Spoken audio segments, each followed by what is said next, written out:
Okay, so today we're going to look at how to increase the quality of your listing appointment. You see, when you set an appointment over the phone, it's not enough, because here's the thing I keep hearing from you guys is, hey, I set the appointment. I'm getting to the point, Brandon, where I can set a listing appointment.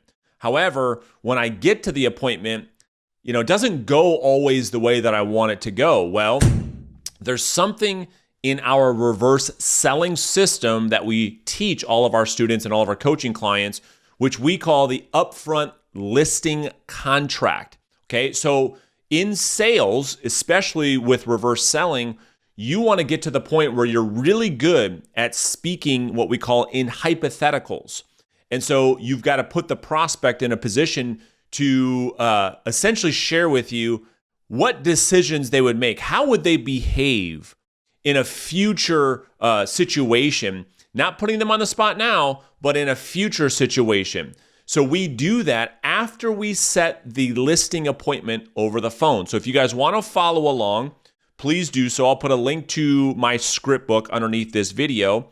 Just download it. It'll go right into your email. Make sure you check your junk or your spam. Sometimes it gets hidden in there, because I get comments from you guys all the time. Hey, I downloaded the script book. I can't find it. You didn't send it to me. You're a jerk. So be sure you check your spam, you check your junk folder. So we are looking to use this script, use this strategy, again, to be clear, after you've set the listing appointment over the telephone, over direct message, maybe you knocked at the door, however you got the appointment, you use one of our appointment setting scripts, and the prospect said, yeah, sure, we'd love time to meet with you. We'd be open to interviewing you. Before you hang up that phone, you've got to go through this upfront listing contract. And this does a couple things. This sets a good expectation with the prospect, which is why we do this.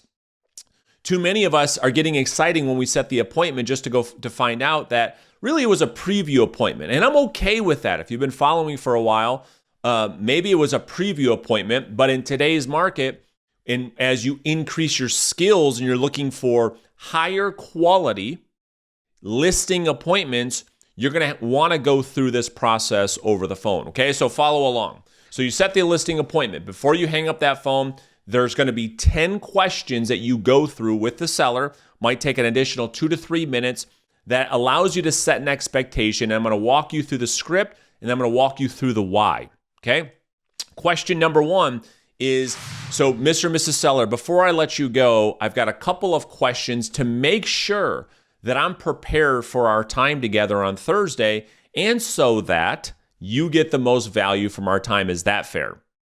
Okay, so we set the appointment. We ask a simple question to say, hey, I've got a couple additional questions. I want to make sure that I'm prepared and that you get value from our meeting. Okay, these are all designed, we call this a trial close.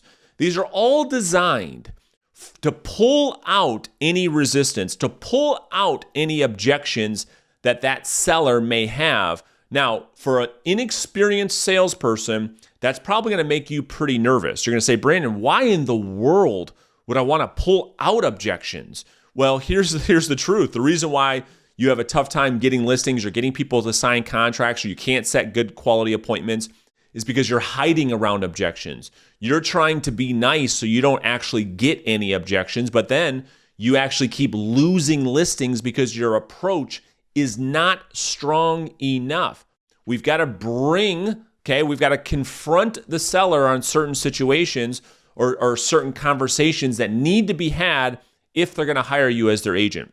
You can't beat around the bush. Question number 2. When the home sells, where are you planning to move? Okay. Now, we are going to re-qualify the seller's motivation. You might have gotten this on the phone, but you want to make sure you're crystal clear. Next question. Got it. And how soon would you like that to happen? So we're moving across town, we're moving across state, we're moving across country, moving to another country. Okay, got it. Well, question number 3 on the upfront listing contract script is, ideally, when would you like that to happen? So now we've got their motivation and we've got their timing. Because a couple things can come from this question. If you've been doing this for a little while, You might have the seller say, well, we're in no big hurry. If it happens, it happens. If it doesn't, it doesn't.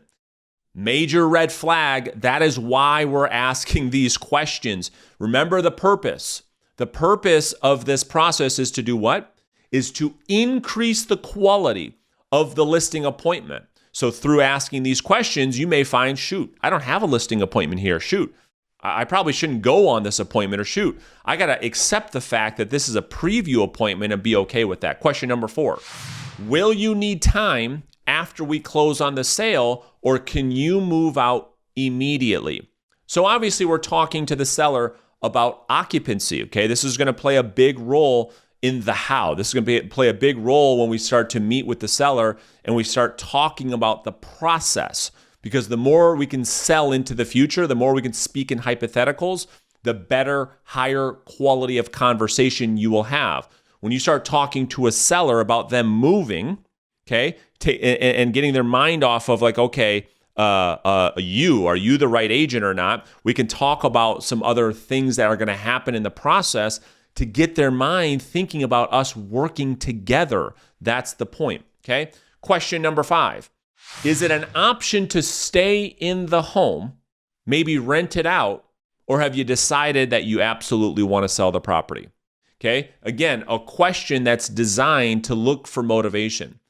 It's never a problem of you getting the property at the wrong price or the wrong terms. It always comes back down to a seller's motivation to move. And I don't care how talented you are or how good of a salesperson that you are, you cannot convince or increase people's motivation to sell their home or to move. They've either decided they're going to move or not. And sometimes you get people that are right in the middle, and those are the ones that potentially you want to avoid doing business with, because those are the ones that cause us the most headaches. Those are the ones that are the most expired listings. Those are the most of the for sale by owners. Those are very difficult people to deal with. So your job is to find out, who am I dealing with, okay? And so you'll get a lot of people when you ask this question to say, well, again, we're not in a big rush, and if it sells, it sells. If it doesn't, maybe we'll just rent it out. Hell, we could just stay here forever.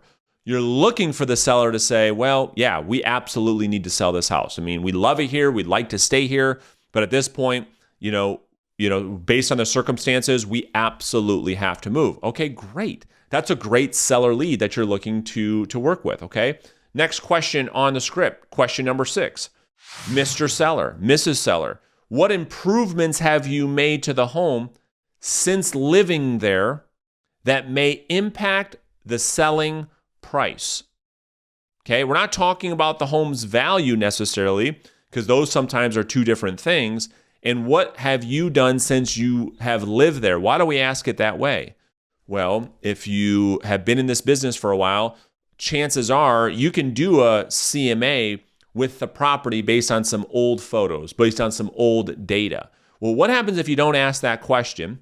You do the initial CMA, you go and visit the sellers, and you're prepared to recommend a certain price, and you didn't know that they did a complete kitchen renovation.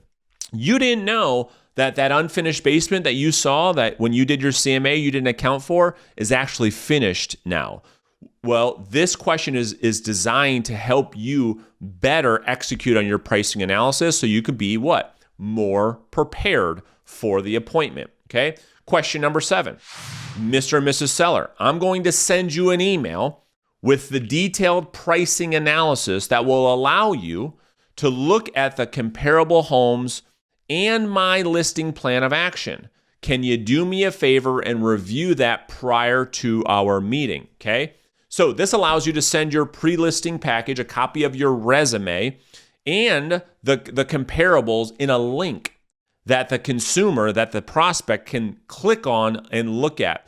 The two things that take the most time, that agents get most tripped up on at the listing appointment, is going through all of the comparables. It takes a long, long time. And then getting stuck on the question, hey, what are you going to do to sell my home? Well, now you got to go through the whole marketing plan of action. If you can get those two things out of the way up front before the listing appointment, your appointment goes a lot better. It's a lot shorter, and a higher likelihood you're going to walk out of there with a contract signed, which is the goal you want, right? Of course. So you want to send them an email ahead of time with a copy of your full resume, a copy of your full listing plan of action, and a link to the comparables through your MLS so the sellers can click the link. I'm not talking about a PDF. I'm talking about a clickable link so they can look at all the comparables and they can say, damn, I can't believe the Smiths are selling their house for that low. I don't know, hon. I don't know if we can get what we want. Or on the flip side, I can't believe they're selling their house for that much. That's going to really help us out. Either way, those two big things, you want them to look at that marketing plan and say, wow, this agent does quite a bit. And you want to start doing as much pre-selling as possible through question number 7. Okay? Question number 8. Okay, this is probably the most important question on the entire script, so make sure you pay attention. The question is, Mr. or Mrs. Seller, our meeting should only take about 30 minutes, okay? When we're together, I'm going to walk you through my strategy to get your property sold at a premium, and I'm going to walk you through how the numbers all work so you can have a great idea what you can expect to walk away with. And at the end of our meeting, we can simply decide if working together to get your property sold makes any sense or not. Does that seem fair? Okay, this is the trial close. This is the upfront agreement that we're looking to get from the seller to determine the quality of the appointment, okay? Because what could happen here? Many things can happen here. You could have the seller to say, well, just so you know, we're not going to make any decisions on the spot. I mean, we're going to interview other agents, or just so you know, we're not ready to make any decisions right now. Or, hey, just so you know, I mean, we're not interested in listing with an agent right now. Or they might say, yeah, I mean, depending on how the meeting goes, if things go the way that we think they're going to go, we'd be open to working together. Okay, great. The point here is to find out. The point here is to say, okay, what is the quality of the appointment? The point is to not disqualify, okay? So I don't care what the answer is to that question, okay? You can deal with those things when you get to the appointment, but you at least need to know what you're dealing with. And the point is to not disqualify. The point is for you to find out, okay? So when you ask that question and now you have new information, you as a business owner now can make new decisions. Do I want to go on this appointment? Do I not want to go on this appointment? Do I think just based on the conversations and everything leading up to this question, I know they say they want to interview other agents. I know they have a friend in the business. I still feel strongly about being able to get this listing. I feel strongly about being able to earn this business. I'm still going to go on the appointment. I'm still going to move forward. Okay, great. Question number 9. How much should I use as the mortgage payoff as I'm working up the seller net analysis?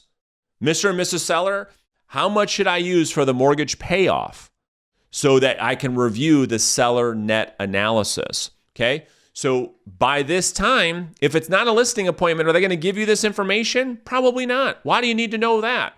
The higher quality appointment, and if you found a great, highly motivated seller, they're going to share with you how much they owe on the mortgage, which is what you need anyways if you're going to work with them, don't you? Of course you do, okay? And then question number 10 on the script is, do you have any questions at this time, or is there anything you want to make sure that we cover when we meet on Thursday, okay? Because again, we're selling the value of the appointment for the seller. Okay, that's what you're doing. That's how you set listing appointments. You got to sell the value for them. What's in it for them? So you want to make sure you give them the opportunity, okay, right here on this call to voice anything that they're most concerned with. Okay, a lot of times they might say, well, what do you charge for commission? Or I want to make sure that we cover commissions, or we cover this, that, or the other thing. Whatever's important to them. Question 10 on the script is designed for you to pull out what is most important to the seller. So I highly encourage you to use these 10 questions after you set an appointment. Don't be quick to hang up that phone, high five the other agent in the office, or ring the bell, or mark your tracking sheet. It's great. I'm excited that you got the appointment, but we've got to make sure, how do we increase the likelihood that when we go on the appointment, we come out with a signed contract, that we increase the likelihood of us listing the home at the right price, under the right terms, under the right expectations, so that both you and the seller can get what you want. You can have a client for life that you can continue to follow up with. So if you have any questions on this, let me know in the comments. And I'll put a couple links to our script book underneath here. You can download that, of course, for free. And then we'll plan on seeing you guys in the next video very soon. Thank you guys so much for watching today.